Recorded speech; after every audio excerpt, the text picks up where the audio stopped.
Assalamualaikum warahmatullahi wabarakatuh. Perkenalkan, kami dari kelompok 4 akan mempresentasikan materi kami, yaitu tentang visualisasi aliran fluida menggunakan variabel kompleks pada model dinamika air tanah. Jadi untuk anggota kelompok 4 itu terdiri dari saya sendiri, Wilhelmina Sigi, kemudian yang kedua ada Noviang Graini, yang ketiga ada Lorenzo Valerian, yang keempat ada Nina Safitri, dan yang kelima ada Siti Artini. Baiklah, kita langsung masuk saja ke materi.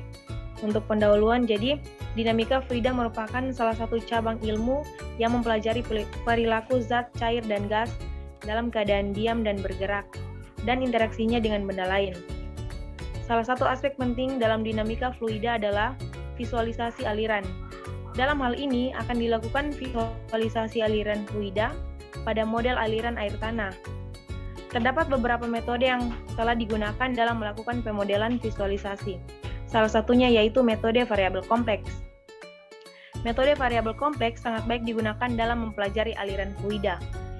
Newtonia, incompressible, dan simulasi aliran dalam media berpori.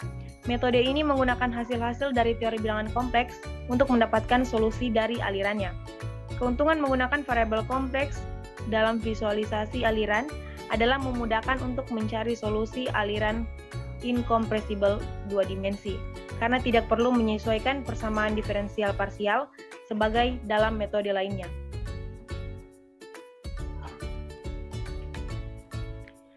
Jadi untuk visualisasi aliran fluida dengan variabel kompleks itu, yang pertama ada klasifikasi aliran fluida. Jadi berdasarkan alirannya, fluida dapat dibagi dalam beberapa golongan, yaitu ada aliran satu dimensi, yang dimana aliran yang hanya terjadi pada satu dimensi saja, kemudian aliran dua dimensi hanya terjadi pada bidang dua dimensi, dan aliran tiga dimensi terjadi pada ruang tiga dimensi. Kemudian yang kedua ada aliran termempatkan dan aliran tak termempatkan. Aliran termempatkan adalah kondisi aliran di mana rapat massa fluidanya berubah, sedangkan aliran tak termempatkan adalah kondisi aliran di mana rapat massa fluidanya tidak berubah atau konstan. Kemudian yang ketiga ada aliran tunak dan aliran tak tunak. Jadi aliran tunak adalah kondisi aliran di mana komponen aliran tidak berubah terhadap waktu, sedangkan aliran tak tunak adalah kondisi aliran di mana komponen aliran berubah terhadap waktu. Kemudian yang keempat ada aliran seragam dan tak seragam. Aliran seragam adalah kondisi di mana komponen aliran tidak berubah terhadap jarak, sedangkan aliran tak seragam adalah kondisi aliran di mana komponen aliran berubah terhadap jarak. Kemudian yang kelima ada aliran laminer dan aliran turbulen. Aliran laminer adalah aliran dengan fluida yang bergerak dalam lapisan-lapisan dengan satu lapisan mengalir secara lancar.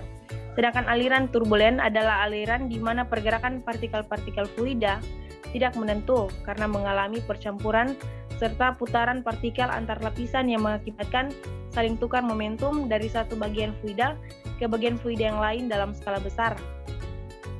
Kemudian yang keenam ada aliran viskous dan aliran invisit. Aliran viskous adalah aliran yang dipengaruhi oleh viskositas. Adanya viskositas menyebabkan adanya tegangan geser dan kehilangan energi. Sedangkan aliran invisit adalah aliran yang tidak dipengaruhi oleh viskositas.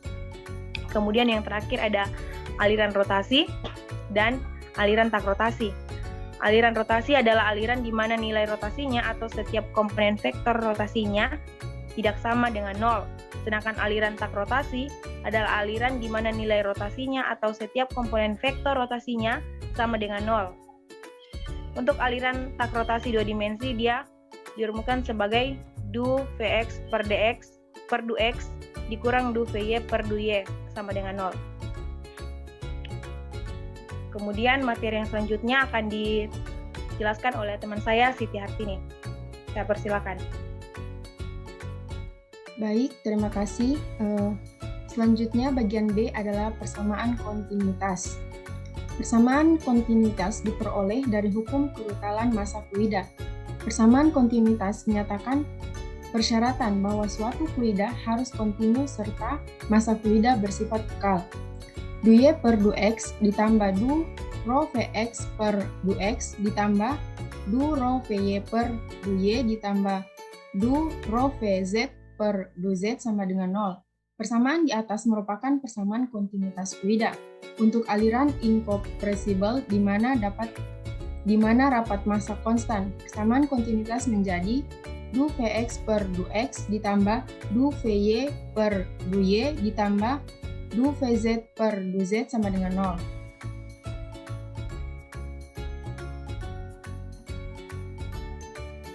Kemudian bagian C yaitu fungsi aliran.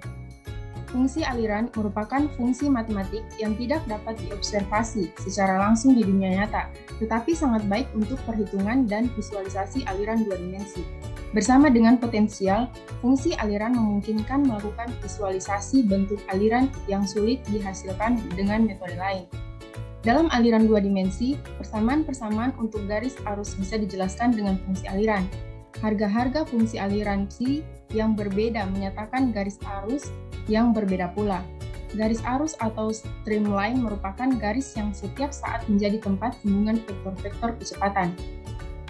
Karakteristik pola-pola aliran garis arus adalah tidak ada aliran yang memotong suatu garis arus.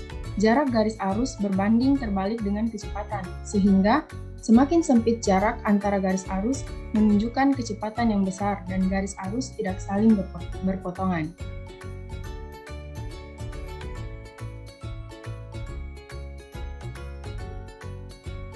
Persamaan garis arus adalah Vx dy kurang Vy dx sama dengan 0. Fungsi aliran dalam dua dimensi komponen kecepatannya didefinisikan dengan persamaan Vx sama dengan du psi per du psi, Vy sama dengan min du psi per du x. Dengan Vx dan Vy adalah komponen kecepatan dalam arah y dan x. Jika Vx dan Vy disubstitusikan ke persamaan garis arus, maka du psi per du y dy ditambah du psi per du x dx sama dengan 0, di mana psi konstan di sepanjang garis arus. Ketika psi xy diketahui, berbagai garis psi konstan dapat dipetakan untuk mendapatkan berbagai garis arus aliran. Untuk aliran irotasional, fungsi aliran memenuhi persamaan Lagrange. Du kuadrat psi per du y kuadrat ditambah du kuadrat psi per du x2 sama dengan 0. Baik, yang selanjutnya bagian D, fungsi potensial kecepatan. Pada tabel berikut ini, yaitu hubungan antara fungsi aliran dan fungsi potensial. Pada fungsi aliran, persamaan kontinuitasnya yaitu du Vx per du x ditambah du Vy per du y sama dengan 0. Kemudian komponen kecepatannya Vx sama dengan du Vx per du y, Vy sama dengan min du Vy per du x, V sama dengan du psi per du n, di mana du n adalah bagian dari suatu garis ekuipotensial yang dinyatakan oleh du pi sama dengan 0. Du n tegak lurus terhadap garis arus. Kemudian persamaan irotasionalnya yaitu nabla kuadrat psi sama dengan 0. Dan pada fungsi potensial, persamaan irotasionalnya yaitu du Vx per du x ditambah du Vy per du y sama dengan 0. Komponen kecepatannya Vx sama dengan du Vx per du y, Vy sama dengan min du Vy per du x, V sama dengan du pi per du s, di mana du s adalah bagian dari suatu garis ekuipotensial yang dinyatakan oleh du psi sama dengan 0. Du s tegak lurus terhadap garis ekuipotensial.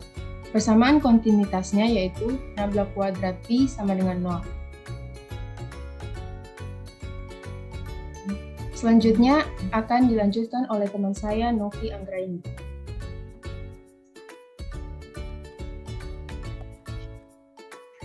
Baik, saya akan melanjutkan penjelasan dari teman saya. Notasi potensial adalah V yang mana median aliran diturunkan dari gradient V. V merupakan kecepatan potensial jika V sama dengan kurang lebih nabla V. Karena vektor kecepatan V merupakan gradien dari kecepatan potensial, sehingga aliran potensial disebut juga aliran irotasional. Untuk fluida incompressible, persamaan kontinuitas menjadi nabla kuadrat V sama dengan 0. Sehingga aliran potensial untuk fluida incompressible, kecepatan potensial V memenuhi persamaan Laplace, sehingga untuk kasus dua dimensi menjadi du kuadrat V per du X pangkat 2 ditambah du kuadrat V per du Y pangkat 2 sama dengan 0. Setelah diperoleh solusi persamaannya, maka kecepatan Vx dan Vy dapat ditentukan. Vx sama dengan du V per du X, Vy sama dengan du V per du Y. Selanjutnya bilangan kompleks. Bilangan kompleks adalah bilangan imajiner yang memiliki bentuk sebagai berikut.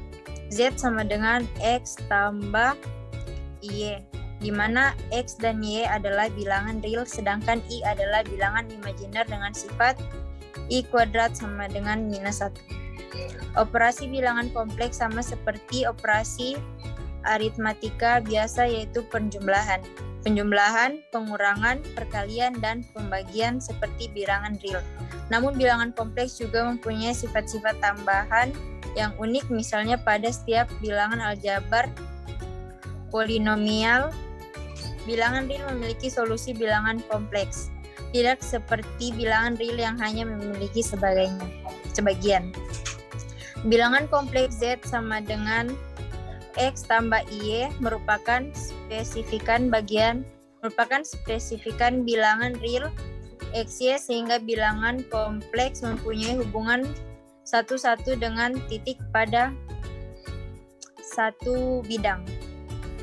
Bilangan kompleks dapat divisualkan sebagai titik atau vektor posisi pada sistem koordinat dua dimensi yang disebut sebagai bidang kompleks. Koordinat Kartesian bilangan kompleks adalah sumbu real X dan sumbu imajiner Y. Sedangkan koordinat sirkulernya adalah R sama dengan Z, yang disebut sebagai modulus, dan V sama dengan Z yang disebut sebagai argumen kompleks dari Z.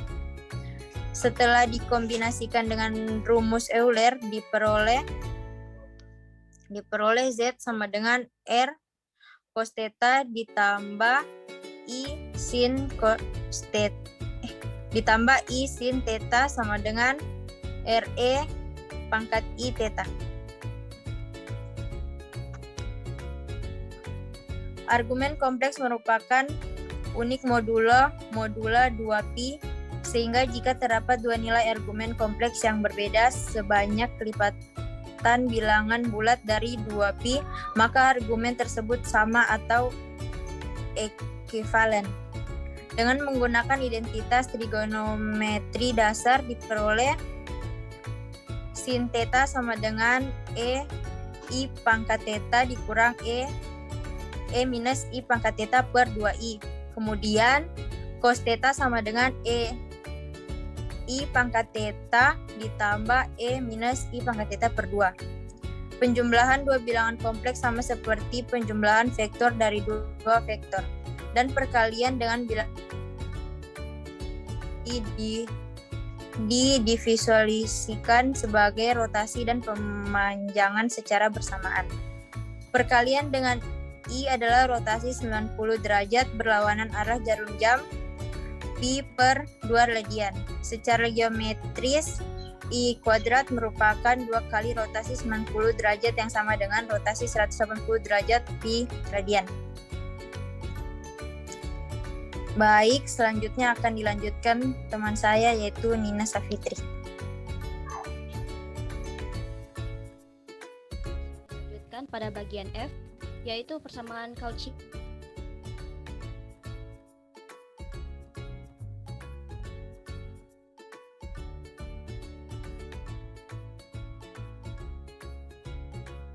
Yaitu fungsi kompleks W sama dengan Fz sama dengan Vx x, y ditambah IVy x, y. Untuk mencari tahu sifat analitik dari suatu kompleks yang dapat digunakan limit dan kekontinuitasan dari suatu fungsi, maka pada suatu bidang kompleks, jika Fz mempunyai limit untuk Z sama dengan Z0, maka Fz dikatakan analitik di Z0. Untuk Vx dan Vy adalah fungsi real dari X dan Y pada R.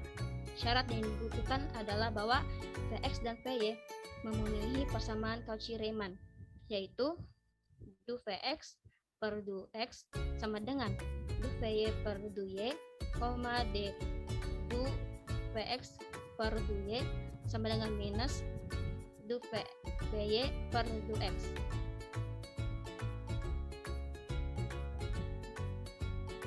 Selanjutnya, kompleks untuk aliran potensial dua dimensi.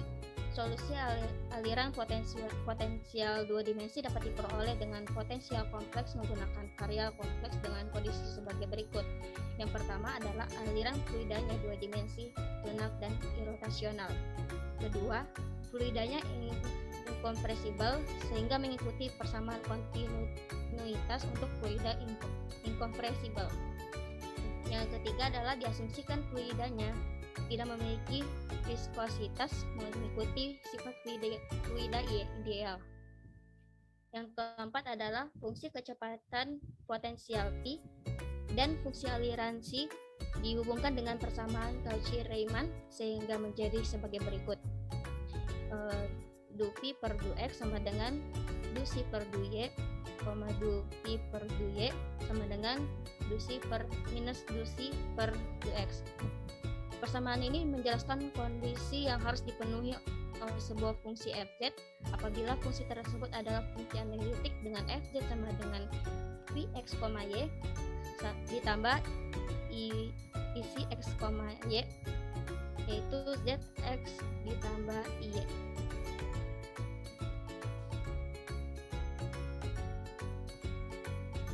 Selanjutnya pada bagian G, yaitu visualisasi potensial kompleks pada model air tanah. Secara umum, prosedur kerja untuk visualisasi potensial kompleks adalah model air tanah adalah sebagai berikut. Yang pertama yang dilakukan adalah melakukan kajian pustaka aplikasi variabel kompleks untuk aliran potensial. Yang kedua adalah menentukan fungsi potensial kompleks aliran fluida air Fz yang akan digunakan untuk simulasi. Dan yang ketiga adalah membuat program MATLAB untuk mensimulasikan sebaran potensial dari fungsi potensial kompleks yang telah ditentukan. Yang keempat ada potensial dari fungsi aliran potensial yang telah ditentukan. Dan yang terakhir adalah melakukan analisis hasil simulasi. Dan di samping PowerPoint ada ini flowchart.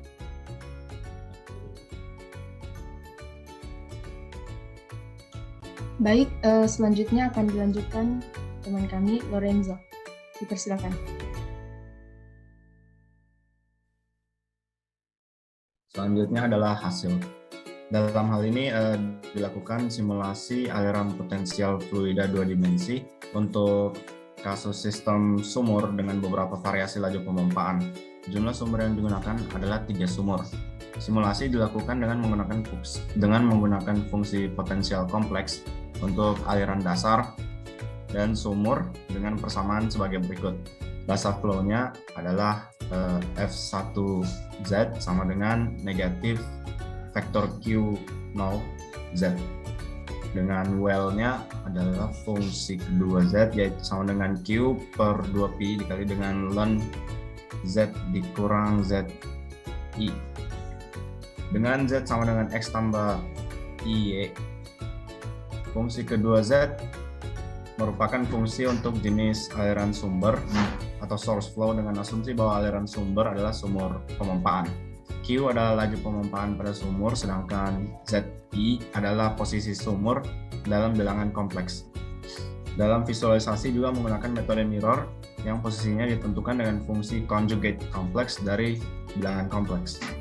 Hasil visualisasi ditunjukkan pada gambar 3 sampai 5. Dan garis-garis putih adalah garis-garis arus atau streamlines yang merepresentasikan lintasan partikel fluida. Sedangkan garis-garis biru adalah garis-garis ekuipotensial yang merepresentasikan perbedaan tekanan fluida.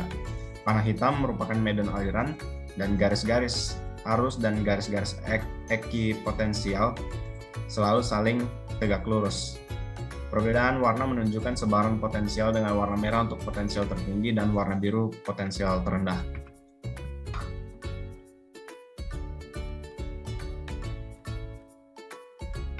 Pada gambar 3 menunjukkan bahwa semakin rapat jarak antar garis-garis arus, maka kecepatan aliran semakin besar. Demikian pula sebaliknya. Medan aliran bergerak dari daerah dengan potensial tinggi ke daerah dengan potensial rendah. Visualisasi dilakukan dengan memvariasikan laju pemompaan, yakni 2 meter kubik per detik dan 5 meter kubik per detik, kemudian 5 meter kubik per detik dan 8 meter kubik per detik, kemudian 8 meter kubik per detik dan 11 meter kubik per detik. Hasilnya menunjukkan bahwa semakin besar nilai laju pemompaan, maka terjadi perbedaan yang signifikan nilai potensial dari masing-masing sumur tersebut. Hal ini nampak dari garis-garis ekuipotensial yang memetakan masing-masing sumur. Masing-masing garis ekuipotensial menunjukkan perbedaan nilai potensial. Berikut gambar hasil visualisasi dengan 3 rumus pemompaan dan beberapa variasi laju pemompaan. Untuk gambar 3 ini adalah pola garis arus dan garis ekuipotensial dengan laju pemompaan 2 meter kubik per detik dan 5 meter kubik per detik. Kemudian untuk gambar 4 ini menunjukkan sebuah perbedaan ketika pola garis dan garis ekuipotensialnya dengan laju pemompaan yang berbeda, yaitu 5 meter kubik per detik dan 8 meter kubik per detik. Kemudian untuk gambar 5 menunjukkan visualisasi yang berbeda juga, dikarenakan pola garis arus dan garis ekuipotensial dengan laju pemompaan 8 meter kubik per detik dan 11 meter kubik per detik. Jadi pada kesimpulannya, metode variabel kompleks dapat menjadi salah satu metode alternatif dan sederhana untuk melakukan visualisasi aliran fluida pada model aliran tanah tanpa harus menyelesaikan persamaan diferensial parsial. Pola streamline dan garis ekuipotensial dapat divisualisasikan dengan baik menggunakan metode variabel kompleks. Selanjutnya dapat dilakukan variasi bentuk potensial yang lain untuk melihat pola streamline dan garis ekuipotensial. Baiklah, sekian presentasi dari kelompok kami. Semoga presentasi kami itu dapat bermanfaat bagi kita semua. Wassalamualaikum warahmatullahi wabarakatuh.